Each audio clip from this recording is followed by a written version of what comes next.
नमस्कार दोस्तों, आज के एडिटोरियल डिस्कशन में अपन देखते हैं कि शिक्षा का परिदृश्य बदलने की जरूरत है। संसाधनों का अभाव बड़ी बाधा। जो राष्ट्रीय शिक्षा नीति आई है, उस राष्ट्रीय शिक्षा नीति के अंदर जो बड़ी बाधाएं हैं वो कौन कौन सी है। तो इसमें अशोक कुमार जी प्रोफेसर है, इन्होंने बताया उच्च शिक्षा को लेकर ये बेसिकली आर्टिकल है। इसमें बताया गया है कि शिक्षा किसी भी देश के विकास का महत्वपूर्ण कारकों में से एक होती है। भाई शिक्षा, देश को अगर शिक्षित किया जाए तो फिर वो हर आयाम में देश का विकास होता है। और राष्ट्रीय शिक्षा नीति 2020 के उद्देश्य को भी उच्च शिक्षा सहित संपूर्ण शिक्षा प्रणाली में व्यापक बदलाव लाना है। इसलिए ये नीति 1986 के बाद 2020 में आई, जहां बहुविषयक मल्टी सब्जेक्ट शिक्षा, कौशल विकास व अनुसंधान व नवाचार, इनोवेशन को बढ़ावा देने के लिए ध्यान केंद्रित किया गया। मल्टी सब्जेक्ट ले सकता है, कोई कौशल बढ़ाना है, और अनुसंधान रिसर्च एंड डेवलपमेंट को लेकर राष्ट्रीय शिक्षा नीति को के लक्ष्य रखे गए हैं। अब राष्ट्रीय शिक्षा नीति का लक्ष्य, बड़ा लक्ष्य क्या रखा गया था कि 2035 तक जो उच्च शिक्षा है उसके अंदर सकल नामांकन अनुपात 50% तक बढ़ाना भी प्रस्तावित था। उच्च शिक्षा में कितना सकल नामांकन अनुपात, भाई इतने बच्चे एनरोल हो जाए, 50% बढ़ाना था। अभी ये बढ़ता हुआ नजर आ रहा नहीं है, क्योंकि इसमें कुछ बाधाएं हैं।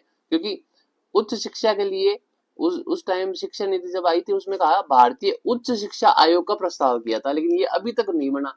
जब ये आयोग नहीं बना तो न तो कोई दिशा निर्देश बने, न इसके कुछ नियम बने। तो अभी तक ये अभी लंबित ही है। ये आयोग बनेगा तो ही उच्च शिक्षा में दिशा निर्देश बनेंगे, नियम विनियम बनेंगे। फिर लेखक बोलते हैं ऐसा जरूरी नहीं है कि आयोग बने जब भी बने, राज्य सरकारें भी केंद्र सरकार के साथ मिलकर अपने नियम बना सकती है और इस कदम के आगे की ओर कदम उठा सकती है।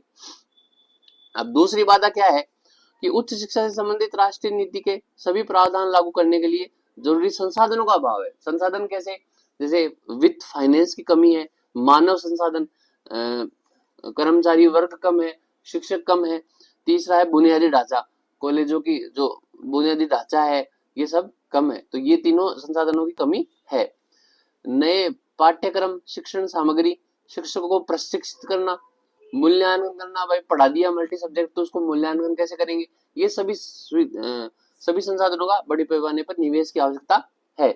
शिक्षण संस्थानों में लैब्स, लाइब्रेरी, खेल ढांचा, बुनियादी ढांचा में खेल मैदान का ढांचा, लाइब्रेरी का ढांचा, प्रयोगशालाएं, ये सभी अभी इनमें निवेश करना जरूरी है। शिक्षण संस्थान को मजबूत बनाने के लिए अनुसंधान, शोध, विश्वविद्यालयों को स्वायत्ता देना, ये सभी अभी जरूरी है।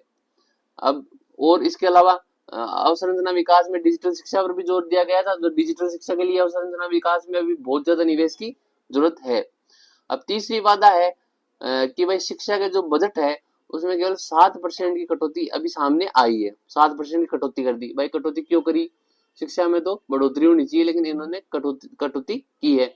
और जो यूजीसी है, विश्वविद्यालय अनुदान आयोग, उसमें 61% की कटौती, लगातार 2 सालों से कटौती कर रहे हैं। तो लगता नहीं है कि भाई राष्ट्रीय शिक्षा नीति 2020 के लक्ष्य को अपन प्राप्त कर पाएंगे। फिर इसके बाद में है कि भारत का अनुसंधान, रिसर्च और डेवलपमेंट में मात्र 0.64% जीडीपी का लगता है। ये बाकी के देशों से, चीन से, जर्मनी से बहुत कम है, इसको बढ़ाना चाहिए। चौथी बात है शिक्षकों की। भाई शिक्षकों की कमी है, शिक्षकों की कमी है तो भाई बच्चे कैसे पढ़ेंगे? तो हकीकत में ये बाधा बड़ी है। यूजीसी अध्यक्ष कह चुके हैं कि विश्वविद्यालय में शिक्षकों की कमी नई शिक्षा नीति लागू करने में मुख्य चुनौती आएगी। तो देश के 4 करोड़ विद्यार्थियों में केवल 4% केंद्रीय विश्वविद्यालयों में बच्चे कम आ रहे, और जबकि 94% बच्चे राज्य और निजी विश्वविद्यालयों में पढ़ रहे हैं। ऐसे में इनको पुनर्विचार करना चाहिए और जो इम्प्लीमेंटेशन, जो लक्ष्य रखे हैं उनकी तरफ कदम उठाने